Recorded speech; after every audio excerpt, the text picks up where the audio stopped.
नमस्कार दोस्तों, आज हम पढ़ने वाले जगन्नाथ पुरी मंदिर जो पुरी शहर ओडिशा में है। इसके निर्माण से लेकर इसके जीर्णोद्धार तक पूरा इतिहास हम पढ़ने वाले हैं और साथ में देखेंगे कि इसके जो रहस्यमयी बातें हैं जो बाकी मंदिरों में हमारे को देखने को नहीं मिलती, और साथ में जो रहस्य इसके तो वैज्ञानिक भी आज तक इस मंदिर के रहस्यों का पता नहीं लगा पाए। तो आओ शुरू करते हैं जगन्नाथ पुरी मंदिर जो पुरी उड़ीसा में। सबसे पहले देखते हैं जगन्नाथ का, जगत के जो नाथ हैं वो जगन्नाथ पुरी, मतलब पुरी जो शहर है इनके मालिक होने के कारण इसको जगन्नाथ पुरी कहा गया और ओडिशा शहर में। सबसे पहले बात करते हैं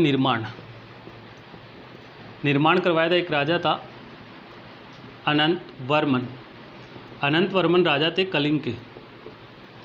प्राचीन क्षेत्र में इसे ओडिशा शहर को कलिंग कहा जाता था। कलिंग एक समुद्री क्षेत्र था जो व्यापारिक दृष्टि से अच्छा माना जाता था। निर्माण अंतरवर्मन कलिंग के राजा ने जगन्नाथपुरी मंदिर का करवाया था। बाद में इसका जो जीर्णोद्धार रिपेयरिंग करवाई थी एक राजा था अनंग भीम, ये ओडिशा का राजा था। बाद में कलिंग को ओडिशा कहा जाने लगा और ओडिशा के राजा अनंग भीम ने जीर्णोद्धार करवाया था जगन्नाथपुरी मंदिर ओडिशा में। और इस मंदिर पर भारत में जो आपने सुना होगा 4 धाम, इन 4 धामों में से जो एक धाम है वो जगन्नाथपुरी मंदिर ओडिशा में है। यहाँ पर इसकी स्थापना किसने की, 4 धाम कौन कौन से हैं, उनको किस नामों से जाना जाता है, इनके उपनाम क्या है, ये सभी हम देखते हैं। 4 धाम, इनको मठ भी कहा जाता है। 4 मठ है भारत में। इनकी स्थापना जगत गुरु शंकराचार्य जी ने की थी। आदि गुरु, जगत गुरु, धर्मचक्र प्रवर्तक की भी इनको उपाधि प्राप्त थी। और शंकराचार्य जी द्वारा भारत में धर्म के प्रचार प्रसार के लिए भारत में चारों दिशाओं में 4 धामों की स्थापना की गई जिनको मठ कहते हैं। मठ एक होता है मंदिर, दोनों में मेन अंतर इतना ही है कि मंदिर में भगवान की मूर्ति की पूजा होती है, जबकि मठ होता है जो वह स्थान होता है जहाँ पे गुरु अपने शिष्यों को उपदेश या शिक्षा प्रदान करता है, उस स्थान को मठ कहा जाता है। देखते हैं भारत में जो 4 धाम है वो कौन कौन से और कहाँ पर है। ये उत्तर, दक्षिण, पूर्व और पश्चिम। उत्तर में बद्रीनाथ, इसको ज्योतिर्पीठ या जोशी मठ भी कहते हैं। उत्तर में जो बद्रीनाथ है इसको ज्योतिर्पीठ या जोशी मठ भी कहा जाता है और ये उत्तराखंड में, भारत का एक राज्य उत्तराखंड। पश्चिम में जो है वो द्वारका है। द्वारका अरब सागर में है और यहाँ पर जो राज्य है वो गुजरात है। और इसको शारदा पीठ या कालिका पीठ के नाम से भी जाना जाता है। शारदा का ही पर्यायवाची है कालिका। कालिका पीठ, शारदा पीठ, द्वारका। पश्चिम में जो पीठ या मठ है वो द्वारका में जो अरब सागर गुजरात में, इसको शारदा या कालिका पीठ के नाम से भी जाना जाता है। दक्षिण में जो पीठ है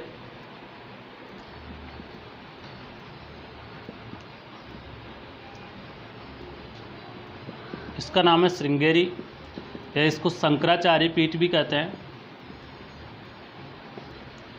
और ये कर्नाटक में पड़ते हैं।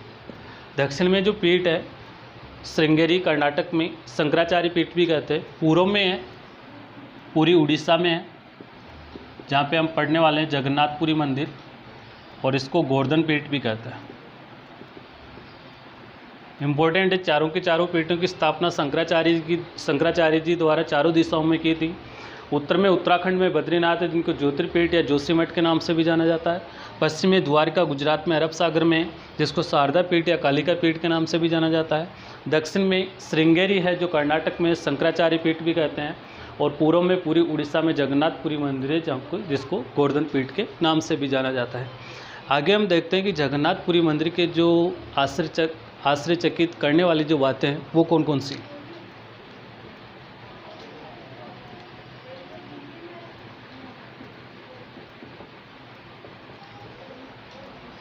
सबसे पहले जगन्नाथपुरी मंदिर का जो पहला रहस्य है उसका ध्वज देखते हैं।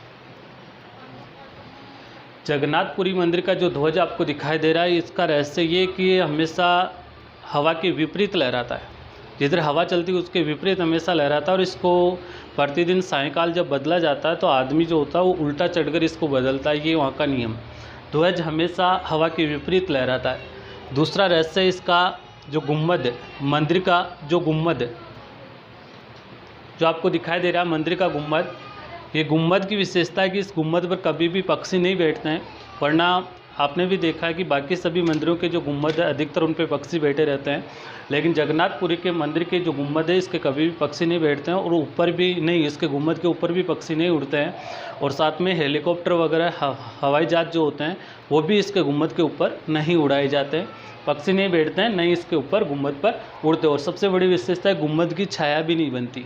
हर इंसान की या कोई सा भी दीवार वगैरह कोई भी जो निर्जीव वस्तु होती है और सजीव वस्तु होती है उसकी छाया बनती है, लेकिन इस जगन्नाथपुरी मंदिर के गुम्बद की कभी छाया नहीं बनती है। इसे देखते हैं लहरों की दिशा। ये समुद्र के किनारे बना हुआ है जगन्नाथपुरी मंदिर। यहाँ पर जो अधिकतर लहरों की दिशा होती है वो समुद्र से ज़मीन की तरफ होती है, लेकिन इस जगन्नाथपुरी मंदिर के किनारे जो समुद्र में लहरें चलती है वो हमेशा किनारे से समुद्र की तरफ चलती है। ये उल्टी, हमेशा उल्टी चलती है। इसके अलावा जो ध्वनि है, लहरों की ध्वनि,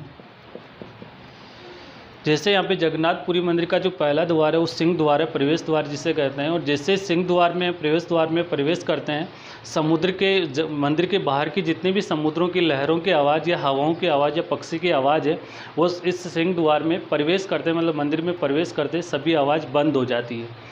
एक भी किसी भी प्रकार की आवाज़ सुनाई नहीं देती। इसको हम शाम के समय आराम से महसूस कर सकते हैं कि वास्तव में मंदिर के अंदर पैर रखते सभी बाहर की आवाज़ हमारे को सुनाई नहीं देती, और जैसे मंदिर के बाहर हम पैर रखते हैं या बाहर आते हैं तो बाहर की सारी आवाज़ हमारे को सुनाई देती है। ऐसा हम पांचवा बड़ा रहस्य है दुनिया का सबसे बड़ा रसोई घर। लगभग इस जगन्नाथपुरी मंदिर का जो रसोई घर है इसमें 20,000 भक्त एक साथ बैठकर खाना खा सकते हैं। और सबसे बड़ी खास बात यह है कि इस रसोई घर में जो खाना पकाया जाता है या प्रसाद पकाया जाता है 7 बर्तन पर एक के ऊपर एक रखकर पकाया जाता है। और सबसे बड़ी विशेषता ये है कि सबसे ऊपर वाला जो बर्तन होगा उसका भोजन सबसे पहले पकता है, और फिर क्रम वाइज जो ऊपर से नीचे वाला होता है और नीचे नीचे जो बर्तन होता है उसका भोजन सबसे लास्ट में पकता है। ये इससे प्रसाद पकाने की जो कला है ये इसकी सबसे बड़ी विशेषता है। इसके अलावा दुनिया की सबसे बड़ी रथ यात्रा, दुनिया की सबसे बड़ी रथ यात्रा लगभग 5 किलोमीटर की। यहाँ पर एक नगर है इस जगन्नाथपुरी मंदिर के पास, पुरी शहर में एक नगर है पुरुषोत्तम नगर। जगन्नाथपुरी मंदिर से स्टार्ट होकर भगवान श्री कृष्ण की यहाँ पर मौसी थी रानी गुंडीचा। पूरी उड़ीसा से प्रारंभ होकर इनकी मौसी रानी गुंडीचा के घर भगवान जगन्नाथ को बिठा कर रथ यात्रा में रथ में बिठाकर ले जाया जाता है। तो दुनिया की सबसे बड़ी रथ यात्रा भी यहाँ ही निकाली जाती है जगन्नाथ। और यहाँ पर जो मूर्तियाँ हैं इस मंदिर में जो मूर्तियाँ हैं, जगन्नाथ मतलब भगवान श्री कृष्ण की मूर्ति एक मूर्ति है बलभद्र मतलब बलराम, और एक इनकी बहन सुभद्रा। तीनों की मूर्तियां हैं। भगवान श्री कृष्ण जगन्नाथ रूप में, बलभद्र बलराम और सुभद्रा इनकी जो बहन है, तीनों की मूर्तियां काष्ठ की बनी हुई हैं। प्रति 12 वर्षों में एक बार इन मूर्तियों को बदला जाता है, लेकिन मूर्तियों का आकार और जो रूप वो चेंज नहीं होता, वो सेम ही रहता है। इस मंदिर को देखकर आपको लग रहा होगा कि पहले की जो कारीगर और पहले की जो तकनीकी थी वो कितनी अच्छी थी वर्तमान कारीगर और वर्तमान तकनीकी की बजाय। ये मंदिर हज़ारों वर्षों से ऐसा का ऐसा बना हो, इसमें बहुत ही कम रिपेयरिंग या जीर्णोद्धार की ज़रूरत पड़ती है। वर्तमान में आप कितना भी अच्छा मकान या मंदिर बना लो, 100 वर्षों से अधिक वो नहीं चलेगा, क्योंकि वर्तमान में मकान बनाने के लिए अधिकतर यूज होता है सीमेंट का, जिसकी आयु 100 वर्ष से अधिक नहीं होती। और पहले के ज़माने में मकान बनाने के लिए चूने का प्रयोग किया जाता है, और चूने की जो आयु हुआ करती थी वो 1000 वर्ष से ज़्यादा है। वर्तमान में मकान पर छत डालने के लिए हम आरसीसी द्वारा छत डालते हैं, और पहले के ज़माने में आरसीसी की जगह लाल पत्थर का प्रयोग किया जाता है, जिसकी आयु 1000 से 2000 वर्ष हुआ करती थी। और वर्तमान में जो आरसीसी की छत है उसकी आयु 100 वर्ष से ज़्यादा नहीं होती। तो ऑटोमेटिक पहले की जो तकनीकी है वो अच्छी होगी। वर्तमान तकनीकी युग होने के बावजूद भी पहले की तकनीकी के मुकाबले वर्तमान की तकनीकी फीकी इसलिए भी पड़ जाती है कि वर्तमान में प्रत्येक इंसान प्रत्येक काम को जल्दबाजी में करना चाहता है, और आपको भी पता है कि जल्दबाजी में लिया हुआ कोई भी फैसला हमेशा गलत होता है। अच्छे से सोच समझ के धीरे धीरे किया हुआ काम हमेशा सही होता है। चाय को हम जितना उबालते हैं उसमें स्वाद उतना ही बढ़ता है, खिचड़ी को हम जितना पकाते हैं धीरे धीरे उसमें भी स्वाद उतना ही बढ़ता है, हीरे को हम जितना घिसेंगे उसकी चमक और प्रकाश उतनी बढ़ेगी, दोस्ती जितनी पुरानी होगी उतनी अच्छी और सच्ची होगी। स्कूल की दोस्ती हमेशा मरते दम तक याद रहती है, और कॉलेज की दोस्ती 1-2 वर्षों में सभी भूल जाते हैं, क्योंकि कॉलेज की दोस्ती स्वार्थी होती है। रिश्ते भी जितने पुराने होते हैं उतने अच्छे और सच्चे होते हैं। वर्तमान में कोई भी लड़का या लड़की एक दूसरे से 5 मिनट बात करते हैं और जीवन भर साथ रहने के लिए राज़ी हो जाते हैं। यहाँ तक कि कहीं तो देखते भी नहीं एक दूसरे को, वो भी साथ रहने के लिए राज़ी हो जाते हैं। बहुत सारे तो किसी को 5 मिनट डांस का वीडियो देखते हैं, किसी की बालों की स्टाइल देख लेते हैं, किसी के कपड़े पहनने का स्टाइल देख लेते हैं, किसी की चाल देख कर ही लोग पसंद कर लेते हैं। ये सभी जो गुण हैं वे सभी गुण देखकर पसंद कर लेते हैं। अरे भाई, आपको जीवन भर साथ निभाना तो कम से कम उसको समझने में 6 महीने का टाइम तो दो। आपस में एक दूसरे को समझने में 6 महीने का समय तो लो। हमेशा याद रखना, किसी को अगर समझने में हम 1 मिनट, 1 घंटा, 1 सप्ताह या 1 महीना तक ले रहे हैं तो वो रिश्तेदारी हो, चाहे दोस्ती हो, चाहे प्यार हो, वो उतना ही चलने वाला है। हम किसी को समझने में जितना लंबा समय लेंगे वो दोस्ती उतनी अच्छी और सच्ची होगी। ओके, धन्यवाद।